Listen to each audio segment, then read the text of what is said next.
Зохиолч Мишгийн Жавган 9 хүсэл 3 дугаар бүлгийн 4 дугаар хэсэг. Оюун гэрэл Цэнцэрэн хоёрын ирсэн дараах хэд хоног ёстой харвсан сум шиг өнгөрлөө.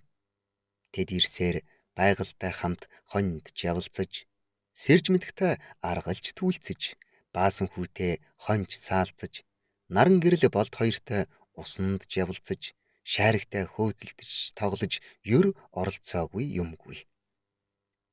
Ирсэн өдрөө нэг л их юм ярмаар санагдаж ам дээр нь тулж ирээд байх юм шиг байсан мөртлөө яг ярих болохоор үг олдохгүй ч юм шиг. Хаанаас нь яаж эхлэх аргаа олохгүй ч байх шиг хийл бие биенээдээ харж инээмсэглэн байсан бол сүүлийн хэдэн өдөр яриа хөөрөө гэдэг дэлб тавьсан мэт ундраад эцэс төгсгөлжгүй мэт болвоо. Энэ жилийн 10-ынхнаас нөгөө оюун бүр хойшоо бүжгэн сургуульд Мятав гадаад харилцааны сургуульд явсан гинлээ шүү. Инхээ хотод ангаахын дээдэд Бямб улсын их сургуулийн хим биологийн ангид орсон гэсэн. Харин нөгөө Шараа барилгын инженерийн ангид хуваар авч очоод уралдаант шалгалтанд нь хоншоор дутсан гинлээ. Манай орос хэлний дондог багш хот шилжиж байгаа юм байх гэж оюун гэрэл адууны зогсоол дээр очоод хөх хомоол гуталтайгаа хамжин саврдангууд ярихад байгальтай зэрэгцэн тааралцсан аргалыг хэлцээтэй юм шиг ээлжээр авч бие биенээ хүлээн зогссоор явсан Цэнцэрэн хажуугаас нь ам өрсөн. Хөөе байглаа. Аймгийн төвийг чи ямар болж байгаа гэж санана? Саяхан өргөн дэлгэцийн кинотеатр баригдаж дуусаад ашиглалтанд орсон. Одоо хизээгүй зурагт радиогийн станц баригдах юм гинлээ. Соёлын ордны дэргэд ардын театр байгуулагдаж өнгөрдөг хагас сайнд сайхан өдөр богинохон гэдэг жүжгээр нээлттэй хийсэн. 5 аймгийн бүсийн спартакиад ирэх сард манай аймаг дээр болох юм гин. Бас найрамдал циркийн тоглолтын хэсэгч ирэх сурагтай гэж саврцсан аргалаа аргныхаа гадуур дотуур хайлан байж ярьлаа. Тэгээд тэд 3 тийшээ явж аргал ирсэнчгүй. 3 хаашаалвал хамт явж олдсон аргалыг ээлжлэн авсаар. Оюун гэрэл нь сургуулийн бүжиг дээр савл хийвл өөрийн өрдөг байсан 10 дугаар ангийн инхээ дээд сургуульд элсэлтийн шалгалтаа өгөөд хаягаа явуулна гэсэн тухай. Цэнцэрэн хажуугийнх нь айлын халтар гэдэг залуу 2 ч удаа хамт кино үзье гэж хоргоосныг шивнэх шахам хуучлалаа.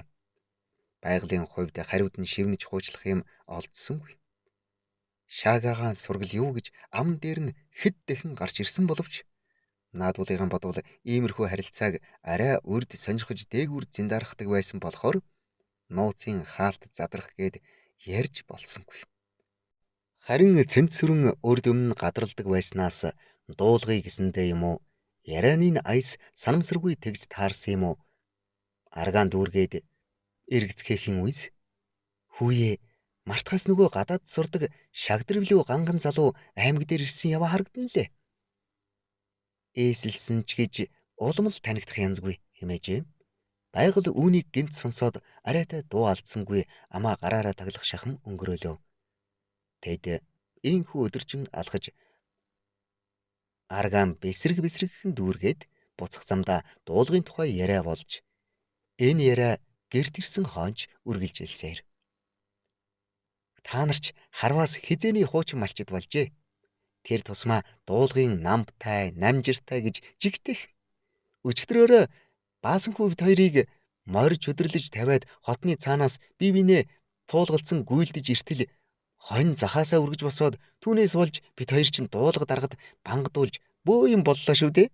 Тайван хэвтэж амарч байгаа хоньыг үргээж цочоож 5 дахь нь алдуулна гэдэг бол хөдөөд гэмт хэрэг хэв журмын зөрчил гээч юм бахав гэж оюун гэрлийг хэлэхэд наран гэрэл яаран өлгөж аваад тэр юу ч бишээ.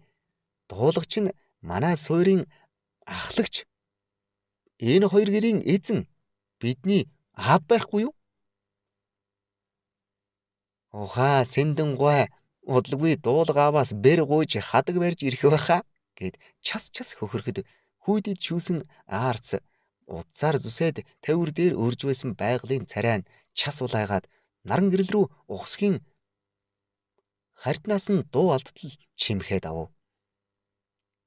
Гэрт байгсад Нэр хэл инээлдэн гагцгүй ирсэн хоёр л учрыг ойлголгүй бүлтийлсэн хүн хүний нүүр лүү асуух байртай харлаа.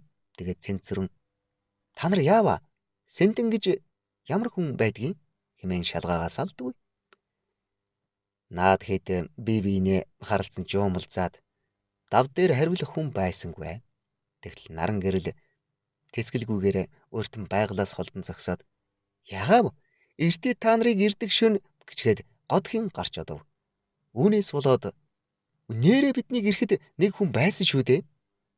Гэхдээ тэр хүн чинь тэгээд яасан юм бэ? Нэг л мэтгэд бараа сургахгүй арилаад өгсөн байсан гэж ирсэн хоёр байгалийн тал талаас үнэхээр л нэг гарцаагүй үнэн юм нууж хаагаад байна гэсэн янзтай асууж байцааж эхэллээ. Байгаль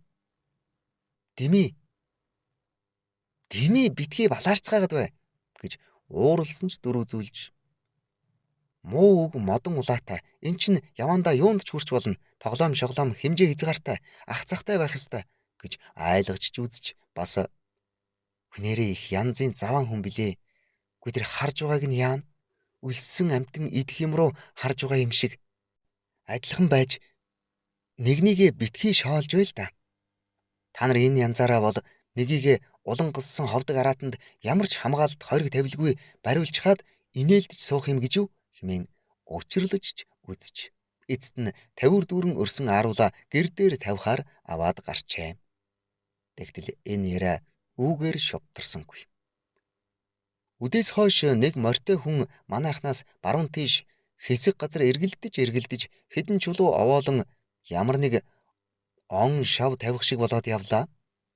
Сэндэн гойтой тун төстэй хүн билээ хэмээн хураг эргүүлж явсан сэрж мэдэг харж ярьж ирсэн нь тэр оройжин шуугаан дэгдээлээ. Тэгтэл үнэхээр маргадрын баг үдийн алдад 10 гаруй тэмээ ачаалсан 3 хэсэг хөсөг тэднийхний баруун дэвсэгт ирээд дугуйрч буудаллахад үйлдвэрлэлийн даалгаврын хаа цагаан эдэний сүүлчийг тушаагаад буцах замдаа тэдэнд өр дамлсан ёсоор гүзээнд тос хойлж өгөхөөр ирээд байсан сайлчин надимд хүүхдүүд минь энэ халуун өдөр ойр орчимд амтэн ах トゥ ирж бууж байхад бидээ цай аваач өгдөг ёстой юм гэж шавдуулаад байгаль сэрж мэдэх хоёр цай хийхээр шалбалзан идээ цай сая нэгэн бэлэн болоход явах хүн олддоггүй. Надимд авгаа яв охин минь ачаагаан буулгачихж гэрэн барихаас нь өмнө оч гэж тулгахад байгаль энэ яасан ч нөгөө сэндэн гуайхаас зайлахгүй гэж зэвүүцээд гутлын хадаас хатглаа хэмээн худал баширлаж ирсэн хоёрыг явуулах гэтэл ганц ч хүн танихгүй байж юу гэж очиж байдгийм гэлцэн сэрж мэдэг ганцаар хэмээн түүрхжээ. Усанд явсан наран гэрэл баасан хоёр ирдгүй дуулга хонинд явсан байдаг. Тэгээд эцэст нь арга буюу болд дээр бууж байгаль түүнийг оюун гэрэл цэнцэрэн хоёрын авчирч өгсөний үлдэгдэл хэдэн цаастай чихрөөгч аргадан байж явуулахар боллоо. Гэтэл болд хотны захаас гаруутал байн сууж газар шагаан шааригтайгаан толгой холбох тул наад хэд гарч орж тэвдэн яана цайн хөрчихлөө. Гүй өнөөгч нь тавгтай идэгээ шааригтайгаан хуваагаад цогцож байгаа юм биш байгаа да. Лавл өрөмн үлдэхээс өнгөрөв болол та. Эртдийн шиг болж байгаагаас зайлахгүй гэлцэн ярилцлаа. Энэ үед болд олзыг олуулаа гихчээр хоёул халуун өдөр чихрээр хөллүүлэн явсных хувааж иддэг хэрэгэ гэд шааригтан чихрийдүүлэх гэж элдв янзаар оролдон бусдыг умартан байлаа. Чихэр нүцгэлээд урдан тавиад өгөхөд шаариг нь юунч хайхрахгүй яг л нэг чулуу байгаа юм шиг хандна. Амандан хүлхэж байгаад гаргаад өгөхөд нэг долгоочход цааш нь тоодгүй.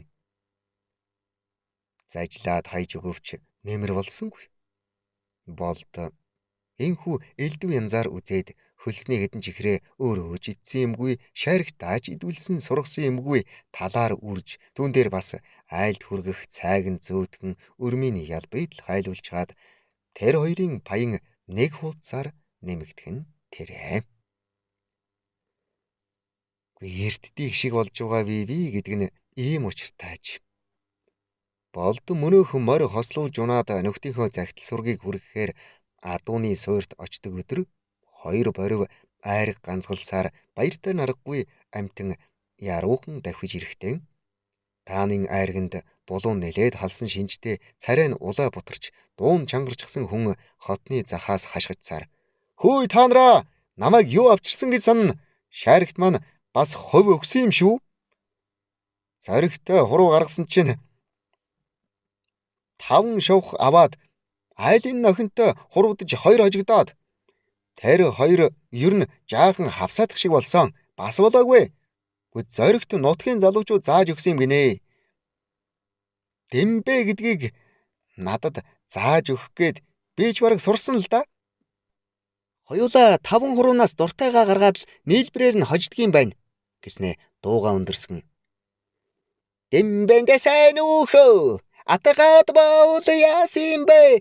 Адагийн 16 3-ын гуйла дэмбэ маннан хөө гэж уянгуулан уншихад түүний хоёр нүд нь сорь болтлоо Жонийн нүүрн чинрэн дуун нарийсан жонгноод тэрээр уян дээр ирээд буухтаач цааш үргэлжлүүлсээр 8-ын найзаар дундахоо 2-ын холбоо хоосон бод 9-ийн харлаг дэмбэ маннан хөө ганган ганцаа минийх биш 4-ийн хомбон 7 дамбан 5-ын тамсаг дэмбэ минийх болжээ хөө хэмээн унссаар айраг цагаагаан буулгаж гэртийн ортол 7 журийн шулгансаар л байлаа.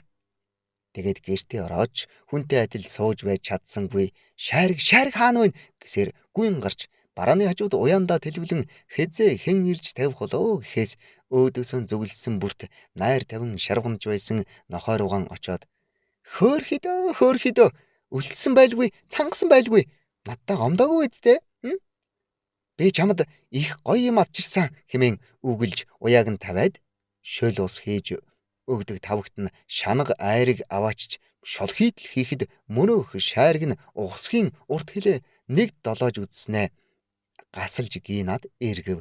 Тэгт нь болд нохооныхоо шилийн хүзүүнээс базж аваад тавг руу дартал айрыг амаар нь шүрхийн садарч хор хуцах гэснээ цацаад түүндээ болж айргнаас хэд залгиатгав. Болд сүулдэ шааргийгаан дээш харуулан дарж амруу нь айрыг цотгоход нохой нь ангалзан тийчилж гасалж орилон хоолой нь хоржгонсоор хил амаан долоолон босч ирлээ. Шаариг удалгүй улаан хил унжуулан ураг шоош ааглан хуцан давхиж хураалтай бараа хүмүүсийн хормой доогуурч шурган сандаргаж тэднийхнийг баахан инээлгсэн ажээ. Сэндингийнх нь саах зөрүүлэхээр гэнт ирж буусан явдал шин залуу малчныхныг атсан шалаанд орууллаа.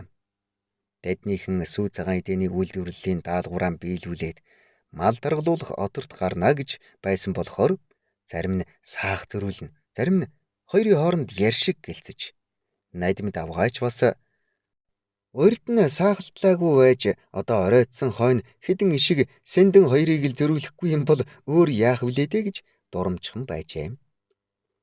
Энэ асуудал сэндэнгийн хотонд ч бас маргаантайхан шийдэгдсэн агаад нүүж суух нутаг бэлчээрээ мэддэг энэ суурийн хоёр эр хүн базар өвгөн сэндэн нар айл нь шинэ малчны суурьт ойртон тэднийхэнд болж буй өдөр тутмын явдлыг алган дээр тавьсан мэт харж байх дорын сонирхолтой байснаас энэ тухай сэдсэн сэндэнгийн саналыг базар өвгөн өлгөж яваад саах зөрүүлээгүй ойр зэрэгэлдээ ирж бууж дөнгөсөн нь энэ аж. Тэгтэл энэ үеэр эдний баригадад аймгийн хөдөө аж ахуйн техник мэргэжлийн сургууль төгсөгчд гэж малчин, малын санитар, тэжээл бэлтгэлийн механикчуулагч зэрэг янз бүрийн мэргэжлийн баахан хүүхдүүд нэмэгдэн ирж ёстой мэдлэг мэргэжилтэй малчт нь ирж бидний халааг авах гэж байгаа юм байх өө. Энэ мал сүрэг энэ нутаг усны аргагүй л ирээдүйн эзэдэндээ. За бүү мэд. Яриа хөөрөнд хүртэл нэг номчрах уу хий цэцэрхсэн улсал байна. Ажил дээр ирэхээрээ нийцх юм байдаг гэж үү дээ. Хэлэг удаад зүгээр суулгахгүй хошуу амаан бэл үдсэн хүүхдүүд л их нэмэгдэх нь дээ. Гэх мэтийн яриа нутгийнхны дунд тарлаа. Эдэнтэй зэрэгцээд малын тарилга, намрын угаалга, хадлан тэжээл авалт, өвөлжөө бууцны засвар, зохиомл хэлтүүлгийн бэлтгэл, ахар урганы ноос хэрэгч гэх шиг баахан ажил өрнөж тэднийх өдөр тэнд хонио аваад оч. Хоёр хүн 20 хоногийн хоол унттай хадланд гарна. Нөгөөдөр гэхэд өндөр хэрэмд очсон бай. Хадуур тармуурт оруулдаг морь тэмээгэн барьж ир гэх мэтийн яриа зар энд тэндгүй дэгдэжээ. Бас түүний хажуугаар хуучин баригадуудад байсан хэсгийг шинээр зохион байгуулан дахин бий болгох болж Дэнзэн дарга мөн л шин ирсэн хэдэн хүүхэд баригадын хариуцлагад нараа дагуулan ташуур доёлзуулан шогших болов. Энэ үеэр бас 100 намрын отортой хэдийн гарч модонгийн хэцхэмэх өвс ногоон сэргэлэн уур амьсгалан сэрүүн ялаа шумуул багтай хярд урджилүүдийнхэн адилаар хурч очоод байсан самбуу өвгөн шин залуу малчны суурийг нүүлгэж аваачаар нэг өдөр ачлаг унлагтай хурч иржээ.